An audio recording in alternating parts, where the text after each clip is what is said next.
In the grand theater of human biology, few adversaries inspire as much fear, fascination, and relentless pursuit of understanding as cancer. It is not one single enemy, but an entire legion, each with its own origin, its own cunning, its own tempo. Some lie dormant for years, whispering in silence, as if waiting for the perfect moment to emerge. Others erupt like a violent storm, dismantling the body's defenses before we even know the battle has begun. And yet, behind this seeming chaos lies an intricate order, a strange, coded language of growth gone rogue, written deep within the scrolls of our DNA. Today, we enter the realm of neoplasia, a term that literally means new growth. This journey will teach us how to name these strange growths, how to understand their behavior, and how to predict the havoc they may wreak. Our path will begin with nomenclature and classification, the vocabulary of tumors. From there, we will examine how tumors grow, invade, and spread. We will see how age, environment, and heredity shape the risk of cancer. We will descend into the molecular heart of malignancy, uncovering the genetic whispers and mutations that drive it. We will meet the chemical, physical, and microbial agents that conspire with our own cells to create cancer. And finally, we will step into the clinic to see how tumors affect the body, how we detect them, and how we prevent them. Along the way, we will pause for stories, snapshots from real lives, where these concepts reveal their true weight. Our journey begins with a name. Section 1. Nomenclature and Classification. A neoplasm is an abnormal mass of tissue whose growth exceeds and is uncoordinated with that of normal tissues, and which persists even after the stimulus that caused it has ceased. This is not merely swelling, nor a reversible enlargement, it is autonomous, self-sustaining growth. The study of these growths, both benign and malignant, falls under the science of oncology, a name that comes from the Greek onkos, meaning mass or bulk. When we classify tumors, we first divide them into two broad categories, benign and malignant. Benign tumors tend to remain localized. They may grow large, but they do so slowly, and they usually respect the boundaries of the tissue from which they arose. Often they are enclosed in a fibrous capsule. They cannot spread to distant sites, and for this reason, they are rarely fatal unless they interfere with a vital function. Yet benign does not mean harmless. A benign tumor in the brain, pressing against the brainstem, may be just as deadly as a malignant one in that location. Malignant tumors, in contrast, are aggressive. They invade and destroy the tissues around them, and most critically, they possess the capacity to metastasize, to spread to distant, unrelated sites through blood, lymph, or body cavities. These are the cancers. Their growth is faster, their cells often appear abnormal under the microscope, and their behavior is unpredictable. The names of tumors follow certain conventions.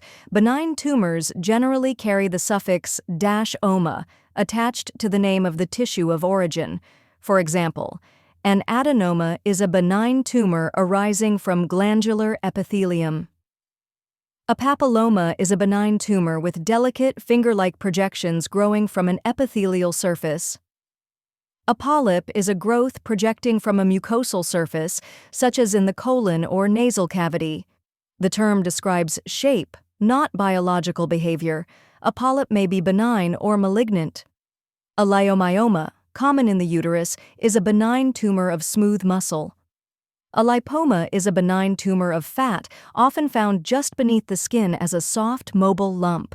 Malignant tumors arising from epithelial tissues are called carcinomas. They are further specified by cell type.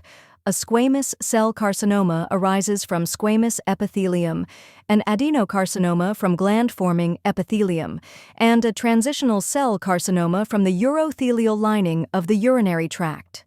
Malignant tumors arising from mesenchymal tissues, such as connective tissue, muscle, or bone, are called sarcomas. Thus, we have fibrosarcomas from fibrous tissue, leiomyosarcomas from smooth muscle, and osteosarcomas from bone-forming cells. There are exceptions that can be confusing. Some highly malignant tumors still bear the "oma" suffix, such as lymphoma, a malignant tumor of lymphoid tissue, melanoma, a malignant tumor of the skin, melanocytes, and seminoma, a malignant germ cell tumor of the testis. In clinical practice, these exceptions are so well known that they cause little confusion to experienced physicians, but for the beginner, they are important to remember. Some tumors have more complex origins. A mixed tumor contains more than one type of cell, usually derived from a single germ layer.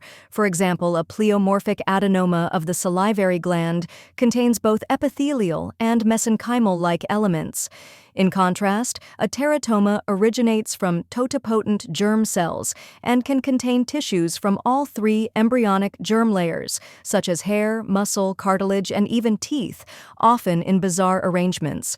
We also encounter hamartomas, which are not true neoplasms, but rather disorganized masses of tissue that are normal to the site in which they are found, like a small tangle of blood vessels, cartilage, and bronchi within the lung, and choristomas, which are rests of normal tissue in an abnormal location, such as pancreatic tissue in the wall of the stomach. Names can tell us much about a tumor: its likely cell of origin, its benign or malignant nature, and sometimes its aggressiveness. But names alone are not enough. To truly understand the nature of a tumor, we must see how it behaves. And so, we turn from names to actions. Section 2. Biology of tumor growth. When we shift our gaze from what a tumor is called to how it behaves, we enter the very heart of its personality. Here, in the way it grows, in the way it interacts with its surroundings, lies the true measure of its danger. One of the first questions we ask about any tumor is, how well do its cells resemble the normal tissue from which they came? This property is called differentiation. A well-differentiated tumor is like an imposter who has studied its role carefully. Its cells look and even function much like their normal counterparts. Such tumors tend to grow more slowly and behave less aggressively. A poorly differentiated or undifferentiated tumor, by contrast, has abandoned all pretense. Its cells bear little resemblance to the original tissue, appearing primitive, chaotic, and abnormal. At the extreme lies anaplasia, a hallmark of malignancy. Under the microscope, anaplastic cells display a wild variety of shapes and sizes, a phenomenon called pleomorphism. Their nuclei are large, irregular, and often hyperchromatic, stained darkly because of abundant disordered DNA. The nucleoli are prominent, the mitotic figures are numerous and sometimes bizarre, and the orderly arrangement of cells, what we call polarity, is lost. Some cells grow so large that they become tumor giants, bizarre and grotesque in appearance. Before invasion begins, some tissues pass through a stage called dysplasia, disordered growth. In epithelial tissues, dysplasia manifests as a loss of uniformity among cells and a loss of orderly arrangement. When dysplasia becomes severe, affecting the full thickness of the epithelium but not yet breaking through the basement membrane, we call it carcinoma in situ, literally, cancer in its place. At this stage, the tumor is still confined, and if detected and treated now, cure is almost certain. A clinical snapshot. Imagine a young woman coming for a routine cervical screening. Her Pap smear reveals full-thickness dysplasia of the cervical epithelium, but the basement membrane is intact. This is carcinoma in situ, a critical moment when action can halt cancer before it becomes invasive. The rate of growth of a tumor is another clue to its nature. Benign tumors usually grow slowly over months or years, while many malignant tumors expand more rapidly. Yet speed is not the only factor. Blood supply, hormonal influence, and the balance between cell production and cell loss all play roles. Interestingly, not every cell in a tumor is actively dividing. A small population, so-called tumor stem cells, may be uniquely capable of sustaining the tumor and resisting therapy, lying in wait to repopulate even after treatment seems successful. When it comes to local invasion, benign and malignant tumors are worlds apart. Benign tumors expand by pushing against surrounding tissues, often developing a capsule that separates them from their neighbors. Malignant tumors, however, infiltrate. They penetrate basement membranes, dissect through connective tissue, and breach natural barriers. They do not respect boundaries, they erase them. Some provoke a dense, fibrous stromal reaction called desmoplasia, creating a hard, stony mass as in certain breast cancers. But the most fearsome ability of malignant tumors is metastasis, the spread to distant sites that are not directly connected to the primary tumor. Metastasis is the single most reliable sign of malignancy. It can occur through three main routes. First, seeding within body cavities. For example, ovarian carcinoma shedding malignant cells into the peritoneal cavity. Second, lymphatic spread, common in carcinomas, where cancer cells travel through lymph vessels to regional lymph nodes. Third, hematogenous spread, favored by sarcomas, in which tumor cells enter veins and lodge in distant organs such as the lungs or liver. A clinical snapshot: consider a man diagnosed with a primary lung carcinoma. Imaging reveals secondary deposits in his adrenal glands, proof of hematogenous spread. In an instant, his cancer shifts from a potentially operable disease to one requiring systemic therapy. Finally, to predict a tumor's future, we use two important systems: grading and staging. Grading estimates the aggressiveness of a tumor by how abnormal its cells look under the microscope, how differentiated they are, how many mitoses are present, how chaotic their architecture has become. Staging describes the extent of the tumor's spread in the body. The most widely used is the TNM system, T for the size and local extent of the primary tumor, N for regional lymph node involvement, and M for distant metastases. Of these, stage generally predicts outcome better than grade. Names tell us the tumor's origin, behavior tells us its intentions. But to truly understand why a tumor behaves as it does, we must look at the broader picture, how it emerges in populations, and what shapes its risk. Section 3. Epidemiology and Risk Factors. Cancer is not evenly scattered across the human lifespan. It follows patterns, rising and falling with age, geography, lifestyle, and even inheritance. Understanding these patterns is the task of cancer epidemiology. In general, the risk of cancer increases with age. As the years pass, our cells accumulate genetic mutations, tiny errors from DNA replication, environmental insults, or chance itself. Meanwhile, our immune surveillance weakens, making it easier for abnormal cells to escape detection. This is why the majority of cancers occur in people over 55. Yet age is not the only determinant. Some cancers cluster in childhood, often reflecting inherited mutations or developmental abnormalities. Leukemias, lymphomas, certain brain tumors, and embryonal cancers like neuroblastoma and Wilms tumor remind us that cancer can strike even the very young. Geography also plays a striking role. The incidence of specific cancers varies dramatically between countries, influenced not by ethnicity alone, but by environmental and lifestyle factors. Migrant populations often acquire the cancer patterns of their adopted country within a generation, proving that environment can outweigh genetics in shaping risk. Among environmental factors, tobacco use remains the single most preventable cause of cancer worldwide, linked not only to lung cancer, but also to cancers of the oral cavity, larynx, esophagus, pancreas, bladder, and more. Diet plays its part. High consumption of red and processed meats, low intake of fruits and vegetables, and certain cooking methods can contribute to risk. Alcohol, obesity, physical inactivity, and chronic infections all weave into the fabric of cancer causation. Some people inherit a heavy genetic burden. In familial cancer syndromes, a single defective gene can greatly increase lifetime risk.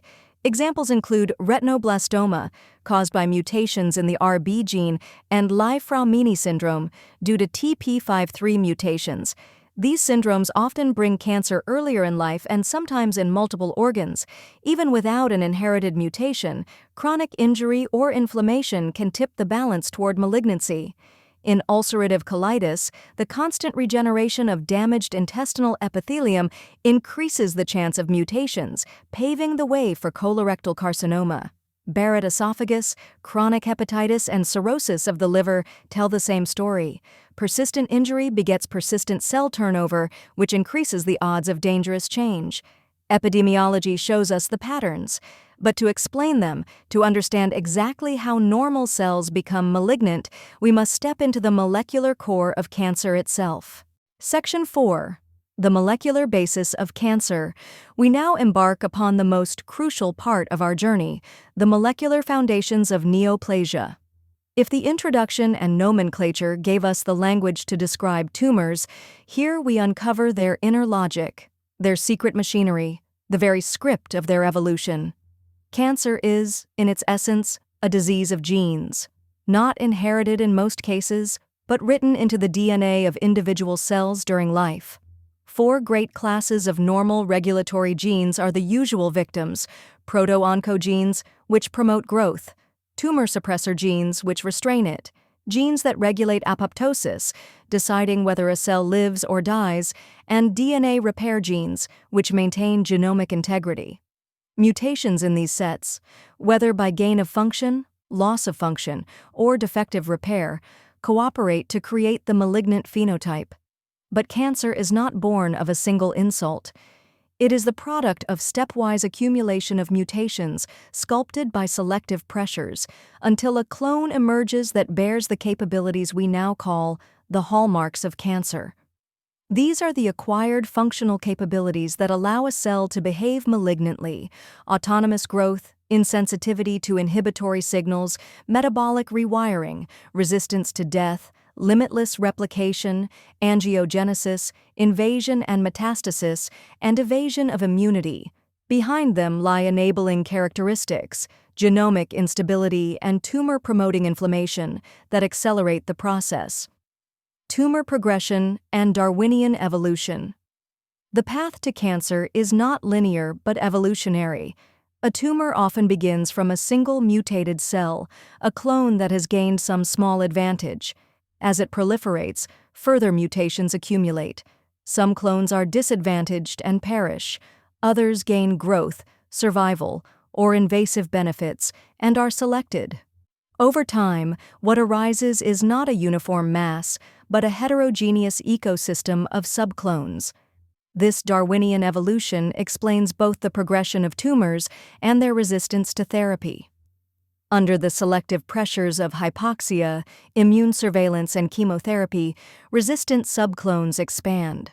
In chronic myeloid leukemia, for instance, BCR-ABL is the founding lesion.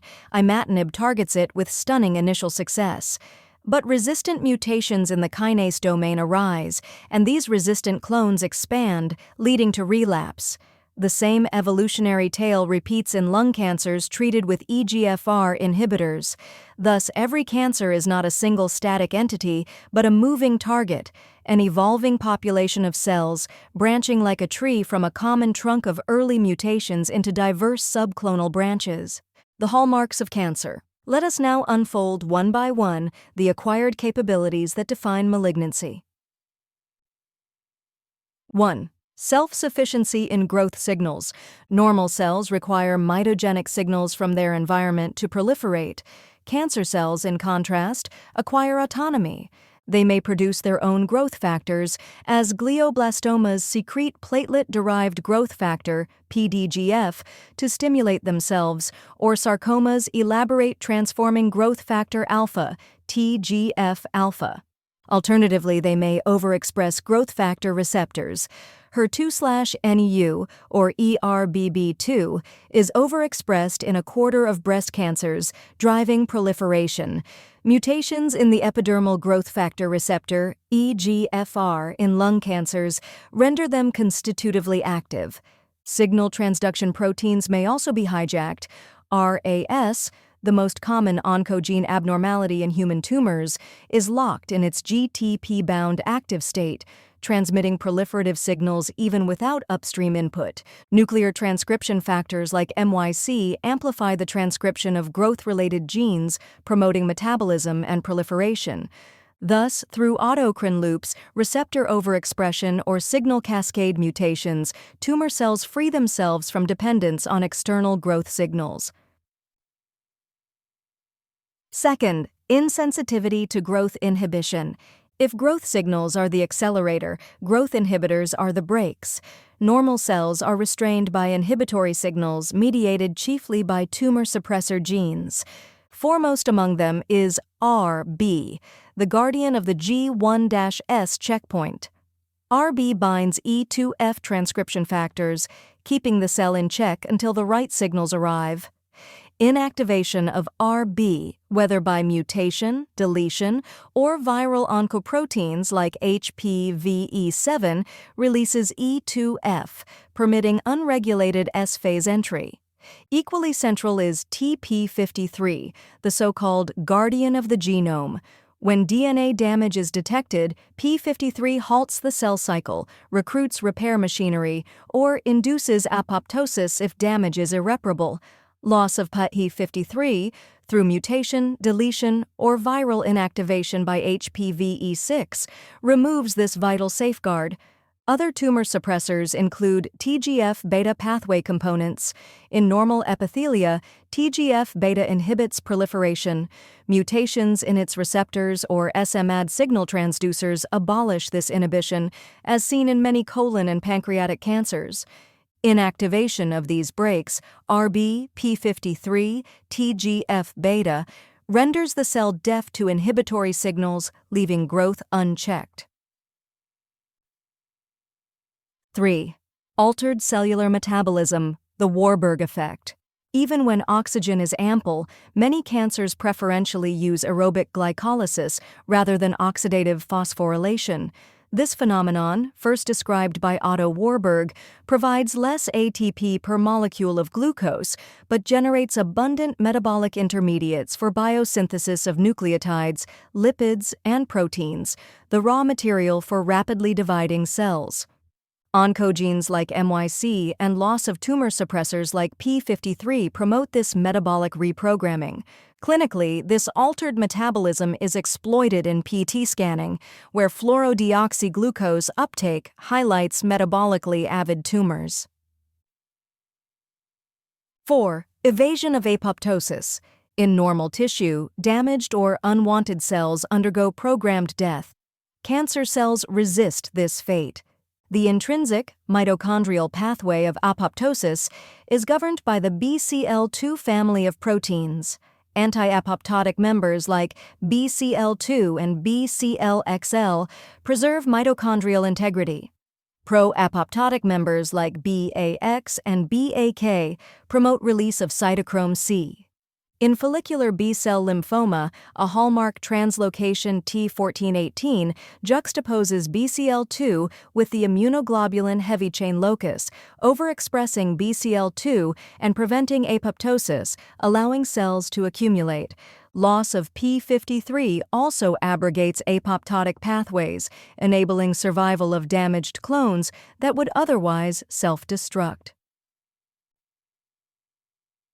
Fifth, limitless replicative potential.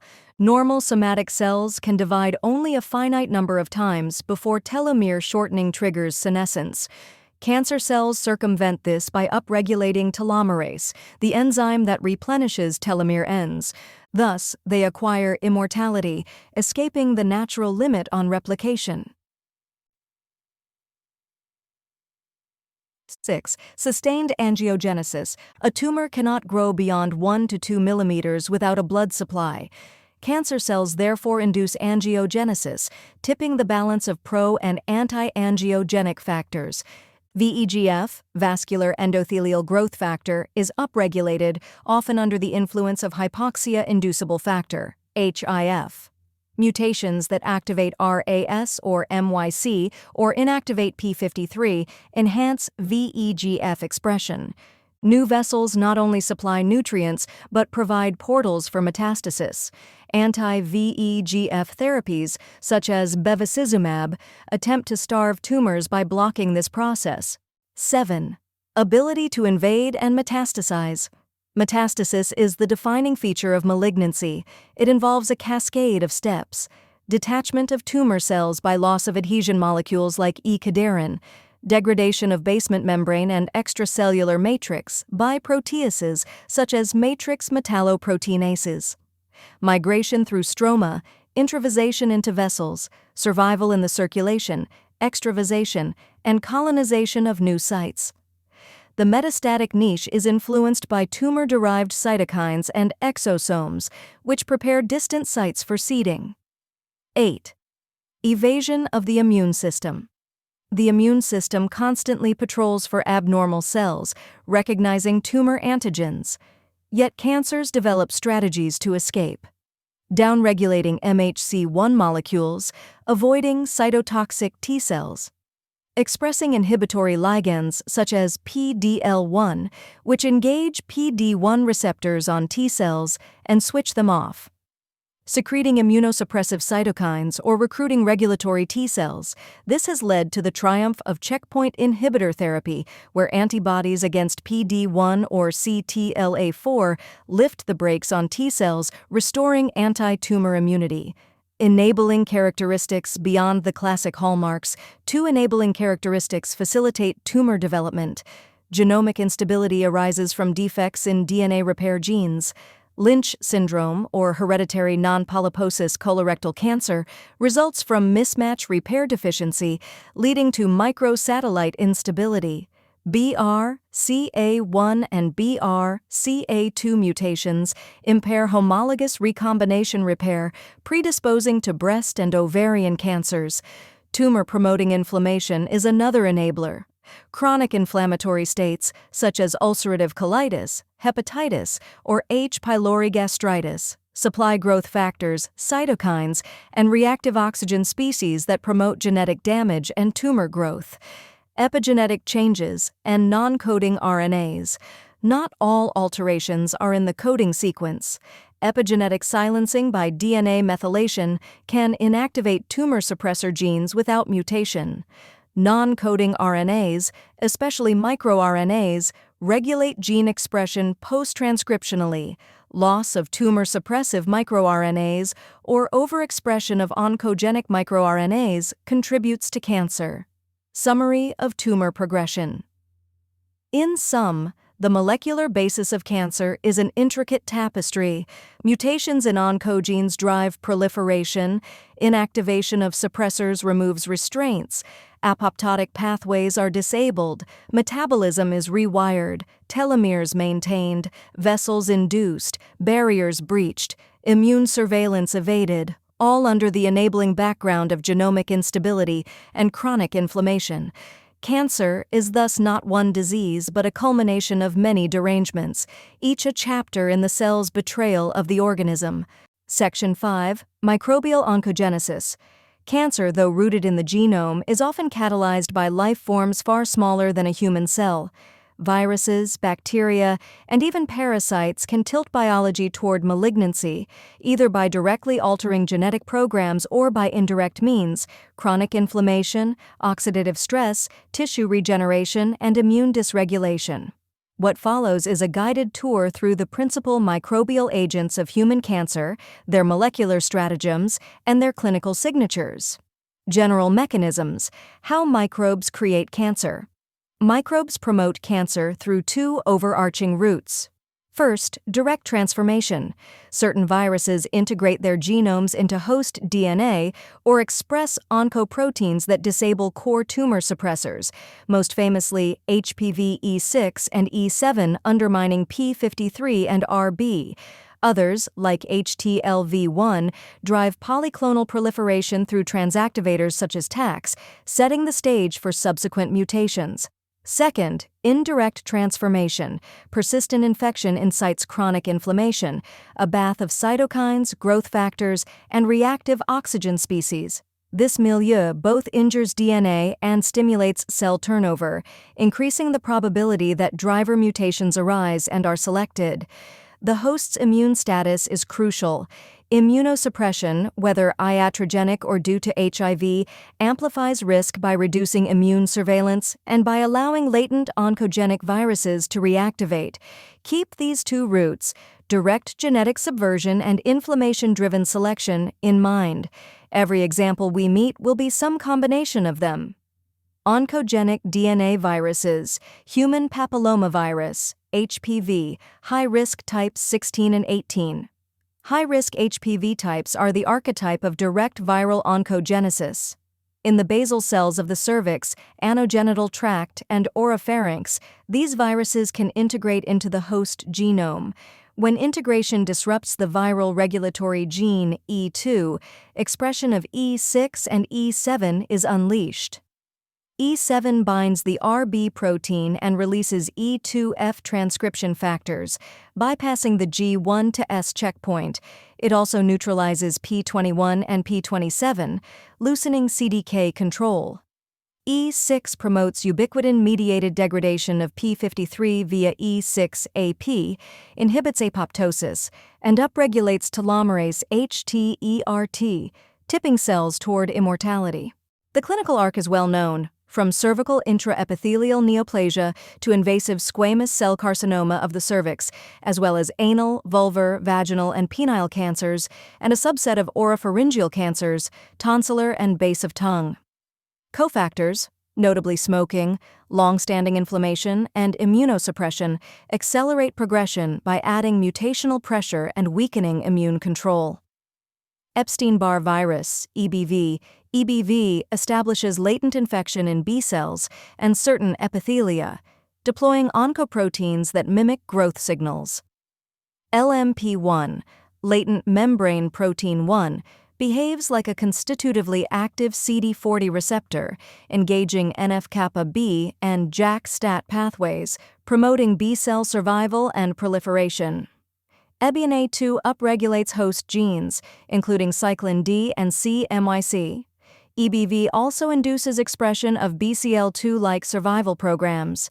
Cancer associations span endemic Burkitt lymphoma, with MYC translocation T of 8:14, subsets of Hodgkin lymphoma, immunosuppression-related B-cell lymphoproliferative disorders, post-transplant advanced HIV, and nasopharyngeal carcinoma. In endemic Burkitt lymphoma, EBV acts as a polyclonal B-cell mitogen. The proliferating pool then yields a clone with a MYC rearrangement, a classic example of microbe-assisted Darwinian selection. Hepatitis B virus, HBV. HBV drives hepatocellular carcinoma, HCC, primarily indirectly via chronic hepatitis and cirrhosis. Inflammation, oxidative DNA injury, and regenerative hyperplasia create the mutational and selective landscape for malignant transformation. Viral HBX protein can transactivate host genes and interfere with P53 and DNA repair, but the dominant driver is the chronic inflammatory microenvironment. Geographically, HBV endemic regions carry a heavy HCC burden, and cofactors such as aflatoxin exposure synergize by targeting P53 at specific mutational hotspots. Kaposi sarcoma-associated herpes virus, KSHV-HHV8.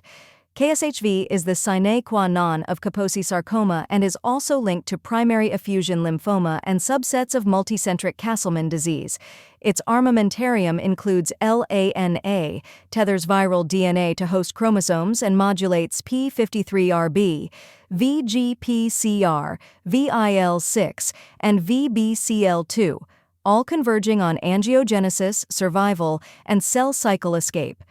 Disease expression is dramatically amplified in immunosuppressed states, e.g. AIDS, reminding us that virus plus immune deficit is a particularly oncogenic duet. Merkel cell polyomavirus, MCPYV, Merkel cell carcinoma, a highly aggressive neuroendocrine skin cancer of the elderly and immunosuppressed, is frequently driven by MCPYV. The virus typically integrates into host DNA. Truncated large T antigen retains the domains that disable RB while losing those required for productive viral replication. A clever evolutionary compromise that favors tumor growth over viral propagation. Oncogenic RNA viruses, human T-cell leukemia virus type 1, HTLV1. Endemic in parts of Japan, the Caribbean, and West Africa, HTLV1 causes adult T-cell leukemia lymphoma, ATLL, after a long latency. The viral tax protein is the maestro. It transactivates host genes, hyperactivates NF-kappa B, drives IL-2/IL-2R autocrine loops, and interferes with DNA repair. To together fostering genomic instability and sustained T-cell proliferation. Eventually, a malignant clone emerges, often presenting with skin lesions, lytic bone disease, and hypercalcemia. Oncogenic bacteria. Helicobacter pylori. Few bacteria have changed oncology like H. pylori, Helicobacter pylori. Chronic infection of the gastric mucosa sets off active gastritis, atrophic gastritis, intestinal metaplasia, dysplasia, carcinoma. Two routes to malignancy are central. 1. Gastric adenocarcinoma, intestinal type predominance. Continuous inflammation produces reactive oxygen species, DNA injury, and a field of regenerative hyperplasia. The bacterial effector CAG is injected via a type 4 secretion system and perturbs host signaling, e.g., SHP2 beta-catenin, enhancing proliferation and motility. VAC-A promotes epithelial injury and immune modulation. The cumulative effect is a mucosa primed for driver mutations, with selection of clones that tolerate acid stress, hypoxia, and immune pressure. Darwinian evolution in the gastric niche. 2. Extranodal marginal zone lymphoma of MALT lymphoma. Here, the bacterium acts as an antigenic engine. Chronic T-cell-dependent B-cell stimulation expands a polyclonal population. Over time, genetic hits, notably T1118Q21, Q21API2-MALT1, or T1418, Q32, Q21, IGH MALT1, create an autonomous clone. Early lesions, still antigen-dependent, may regress with H. pylori eradication. Once translocations fix NF-kappa, B signaling, antibiotic responsiveness wanes. Parasites and other microbial associations, schistosoma hematobium. In regions where S. hematobium is endemic, chronic urothelial inflammation and squamous metaplasia of the bladder create fertile ground for squamous cell carcinoma. The mechanism is quintessentially indirect. Eggs lodged in the bladder wall incite granulomatous inflammation, repeated epithelial injury, and regeneration, conditions that both damage DNA and select for clones resistant to inflammatory stress. Opisthochus viverrini and Clonorchis sinensis. These liver flukes colonize the biliary tree. Years of cholangitis, epithelial hyperplasia, and nitrosamine exposure in some diets converge on cholangiocarcinoma. The biliary epithelium, bathed in inflammatory mediators and bile acids, becomes a canvas on which mutations in CRAS, IDH, or FGFR2 fusions can be selected and fixed. Synthesis and take-home microbial oncogenesis is not a marginal story. It is a central chapter in global cancer. Some microbes write mutations directly into the genome or turn off checkpoints. Others bathe tissues in inflammation and compel regeneration until a malignant clone appears. Across these paths, one principle is constant: evolution under selection. Microbes supply the pressure, tissues supply the canvas, the genome supplies the variation. From this trinity, cancer can emerge. For the clinician, this means 3 actionable imperatives: prevent infection when we can, detect microbial footprints in tumors when they exist, and treat the microbe or the immunity, not just the mass, whenever biology allows. Section 6. Clinical aspects of tumors.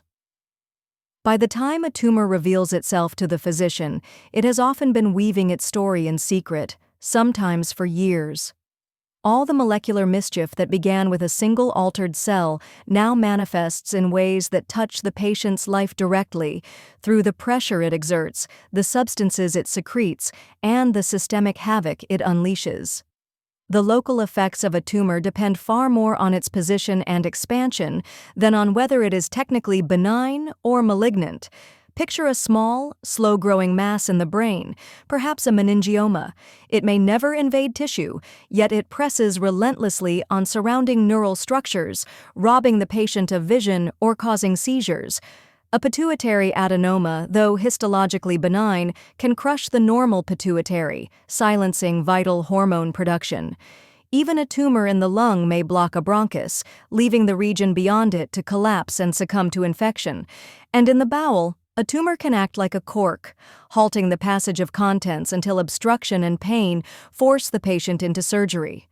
Sometimes tumors erode and destroy the tissues they occupy.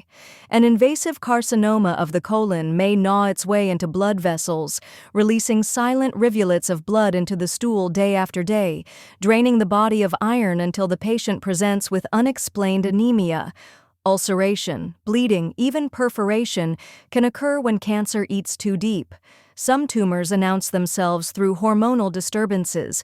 In the endocrine glands, such as the pituitary or pancreas, a tumor may overproduce its native hormone, too much ACTH from a pituitary adenoma, flooding the body with cortisol's effects, or too much insulin from a pancreatic islet tumor, sending the patient spiraling into hypoglycemia.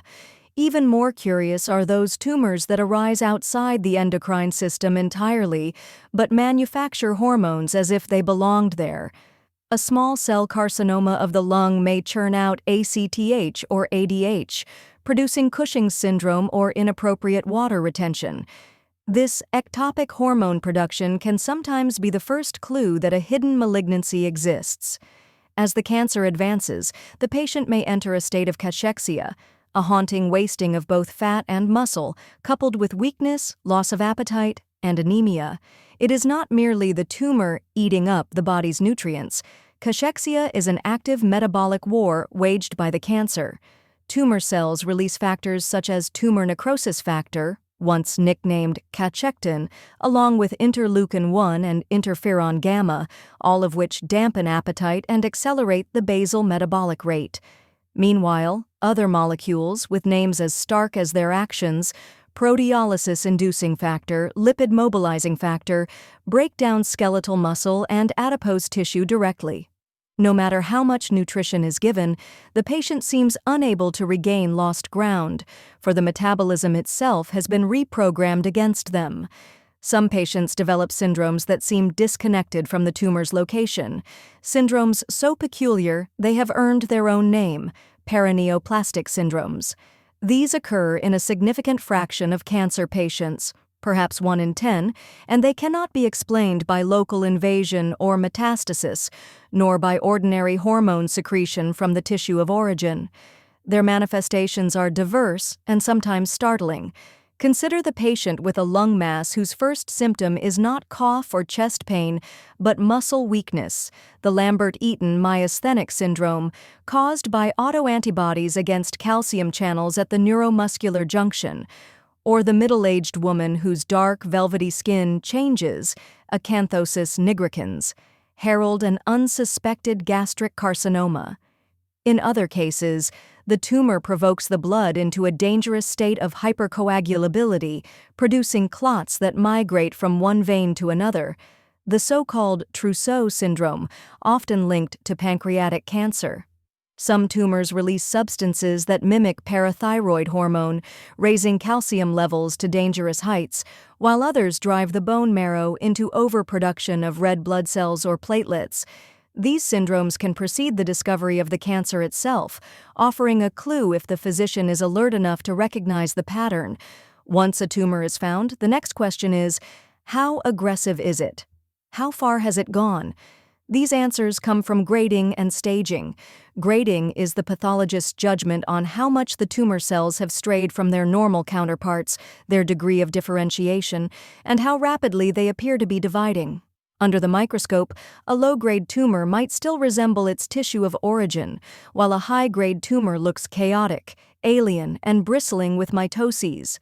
The criteria vary between cancers. For example, prostate cancer is graded by the Gleason system, which assigns a score based on the patterns seen. Staging, on the other hand, is a measure of the tumor's extent within the body, and it is generally the stronger predictor of prognosis. The most widely used framework is the TNM system, T for the size and local reach of the primary tumor, N for involvement of regional lymph nodes, and M for the presence or absence of distant metastases. A small, node-negative tumor with no metastases may be curable, while the same tumor with distant spread might be beyond surgical rescue. Staging can be estimated from physical examination and imaging. clinical staging, but when the tumor is removed, the pathologic stage determined from direct inspection and histology is often more accurate.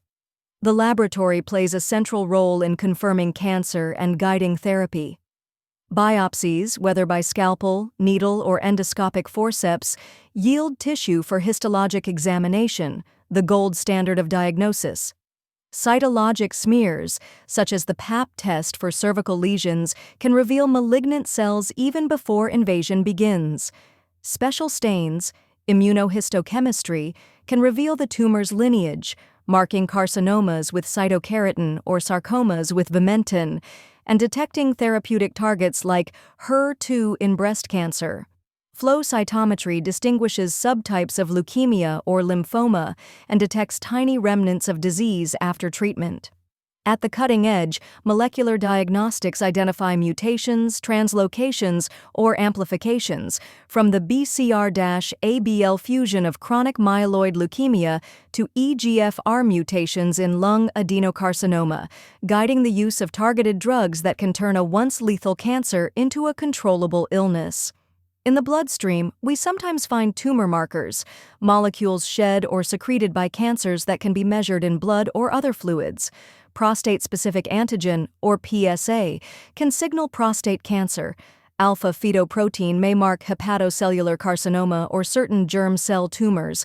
Carcinoembryonic antigen, or CEA, can rise in colorectal and pancreatic cancer. CA-125 is often elevated in ovarian cancer. CA-19-9 may track pancreatic carcinoma. These markers are not reliable enough for diagnosis on their own, for they may be elevated in benign conditions, but they are invaluable for following a known cancer's response to therapy or detecting its return after remission. And so, the clinical face of cancer is many-faced indeed. A lump that presses where it should not, a hormone secreted where it does not belong, a wasting of flesh and strength, a strange constellation of symptoms that seem at first unrelated, the cold calculus of grade and stage, the laboratory's microscopic verdict, and the biochemical whispers of a tumor's presence in the blood. All these together form the tapestry of cancer in the clinic, where science meets patient, and where every sign and symptom tells a chapter of the story.